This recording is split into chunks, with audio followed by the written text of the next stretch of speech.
All right, I'm going to be shooting 2 mags of the Blazer Brass 115 grain. Let's start out with the 13 round, and then we'll shoot the 11.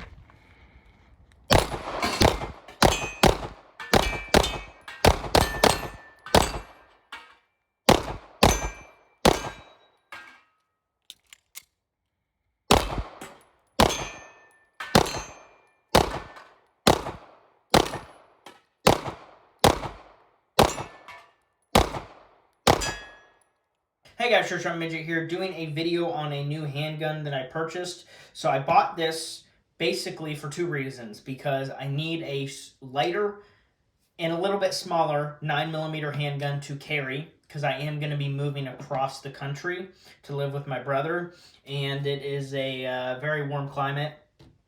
So the only 9mm carry gun that I have is basically for here during the winter, and I kind of needed to get a new one, something like this anyways, even here, because during the summer here, all I carry is a 380.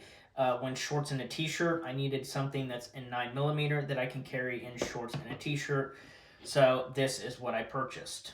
I'll go over my other 2 carry options later. I also am I've got a polymer 80 frame, a Glock 26, that I'm going to be putting together in the next, it'll probably be 4 months, give or take. I'm not in any hurry. In fact, I'm going to build it after I move. But Glock 26 is a decent size gun, a little bit thicker than this, but about the same length in the grip, a little bit shorter in the barrel and slide. So I might carry that as well. I have another polymer 80 Glock 26, but it's like a very nice finish. It's like a collector's piece almost. It's in titanium blue, the frame and the slide is. So I keep that gun in very good shape, so I don't want to carry that and ding it up, you know, basically wear the finish. But the second Glock 26 that I'm going to put together in a couple months, I might carry. So the case that this thing comes in is a Taurus case, just kind of a standard. I don't know if it's airline proof. I am going to be flying with guns because we go on a vacation in South Carolina in the summer every year, and I am going to be moving to live with my brother, so we'll be flying to South Carolina, so I'm going to be taking this with me, and so I have a different container for that.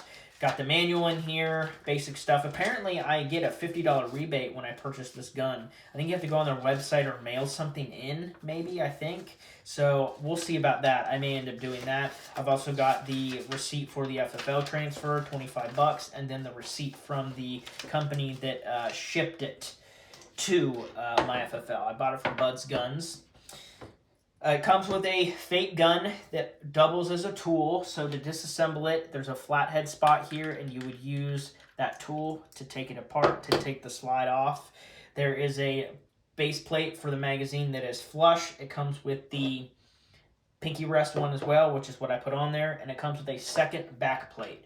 2 different sizes. The one on there is, I guess they would consider it small, maybe medium, and then the other one is like a large or medium, but you get 2 different options. Now I went ahead and bought this gun because I've seen good reviews on them, the GX4 XL. I wanted a little bit longer of a frame, or sorry, slide and barrel, and that's what this accomplishes. I was going to buy my brother's SIG 365 XL. He wanted $650 for it with 2 mags and a holster, and it's used, of course. It's not used a whole lot. He doesn't shoot much.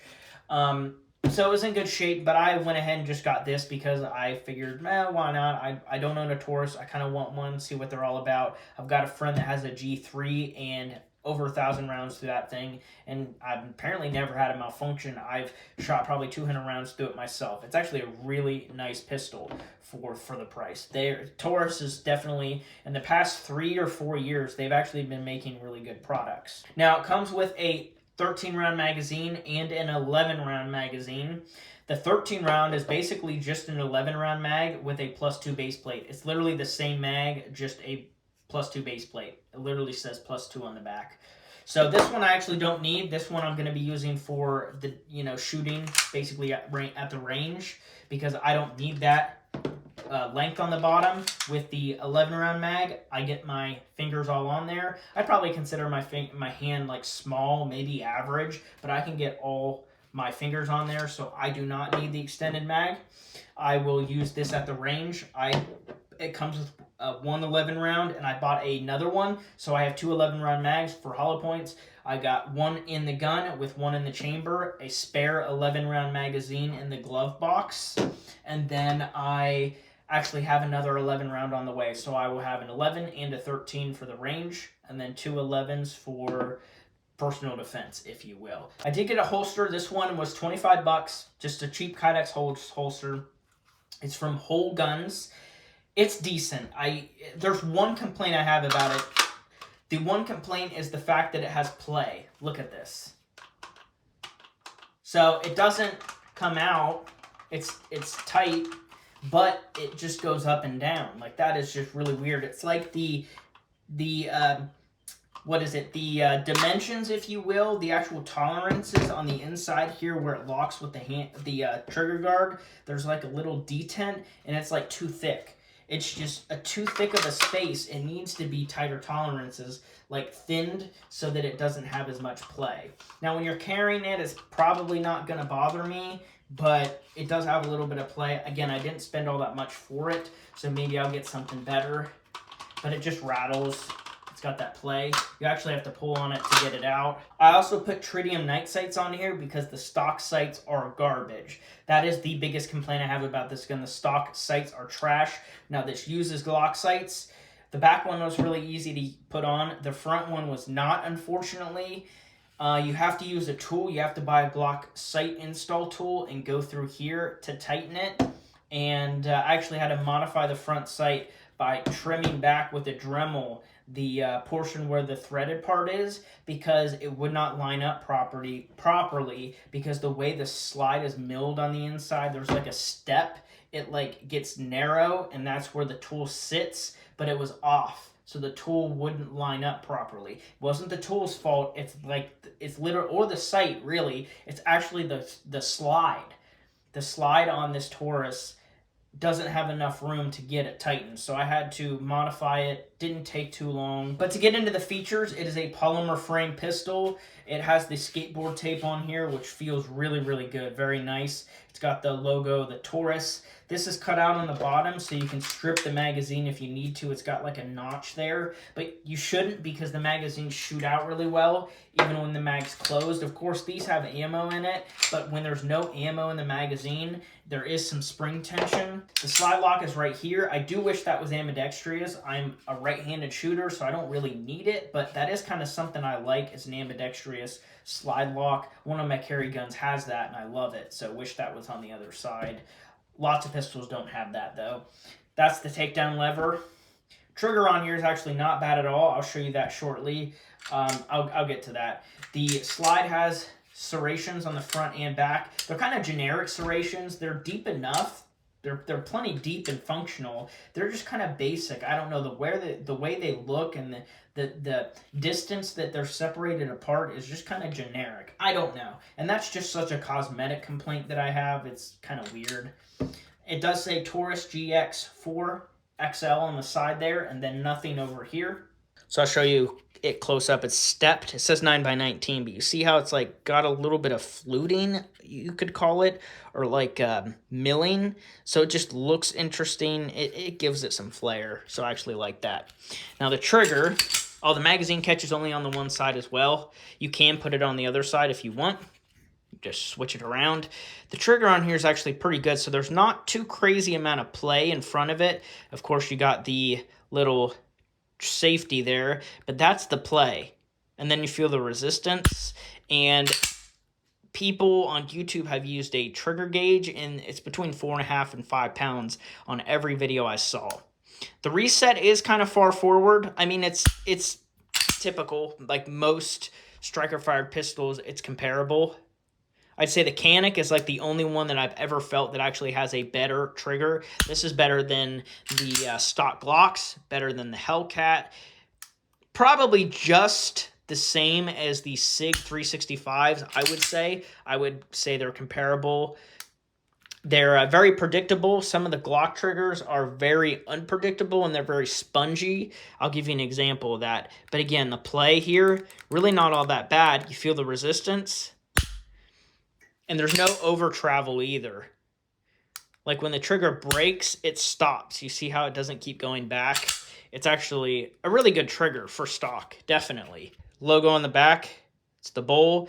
The sights that I use, the back one here is True Glow. It's the U-notch. All of mine are squared, so I decided to give the U-notch a try. I forget what the front sight brand is. It's a different brand. I have the same set on my Bursa TPR9C. There isn't a rail on the front, so do keep that in mind. This is probably not the best home defense gun, but it is a fantastic carry gun from my experience. Now, I haven't fired it yet. I am going to be shooting 300 rounds to it this Sunday, so that's the shooting footage you'll see. Carry ammo that I'm going to be using is actually Swiss-made 124 grain bonded hollow points. So it's bonded, it's not jacketed, and basically what that means is the round itself is bonded. The copper and the lead are bonded together, so if it goes into like ballistics gel, it'll actually stay in one piece. It won't fragment. It'll keep its mass. And some handguns have problems with that, especially when it goes like, let's say it's bone or meat. Sometimes they can come apart. So this should stay together theoretically. 2 more mags with the Blazer Brass 115 grain. We'll do the 13 round mag again first.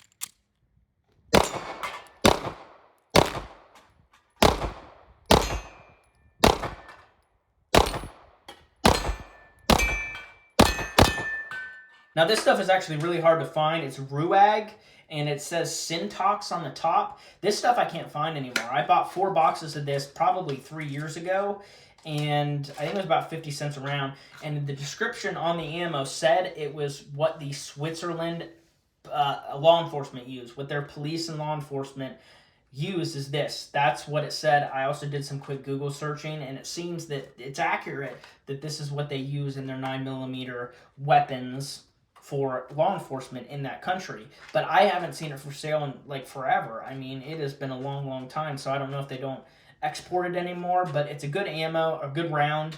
There's like 1 or 2 videos on YouTube that show this off, like they analyze it, but it's a very rare cartridge. It does have a sealed primer and then just a bonded hollow point, 124 grain brass case, pretty normal.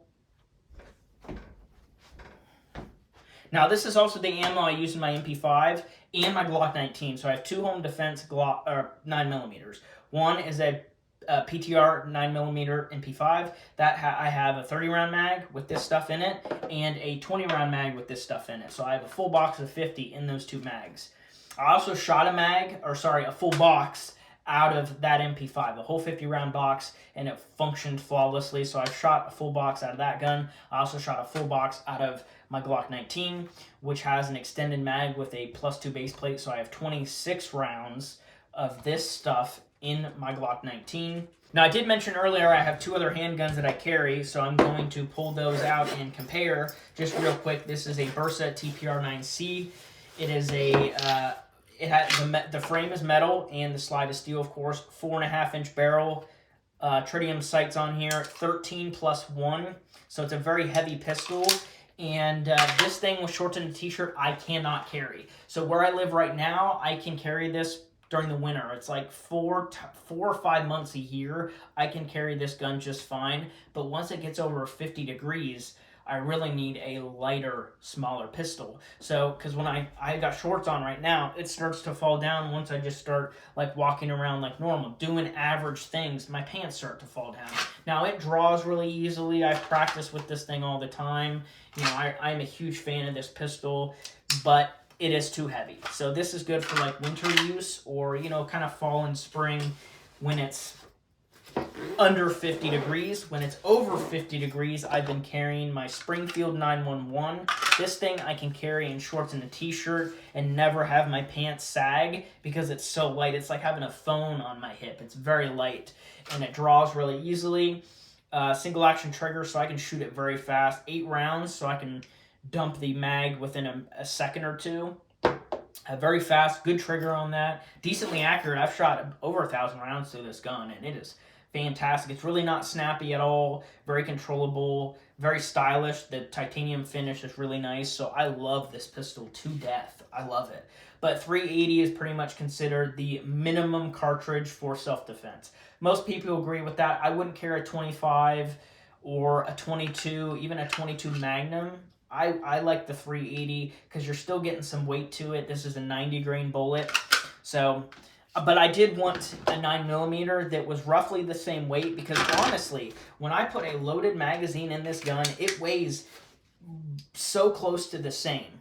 Like, it is undecipherable which one weighs more. And this is quite a bit longer, it's a little bit thicker, and it's a 9mm, and it holds more ammo. All right, this time I'm going to be shooting some Turkish Sterling brass case, 115 grain.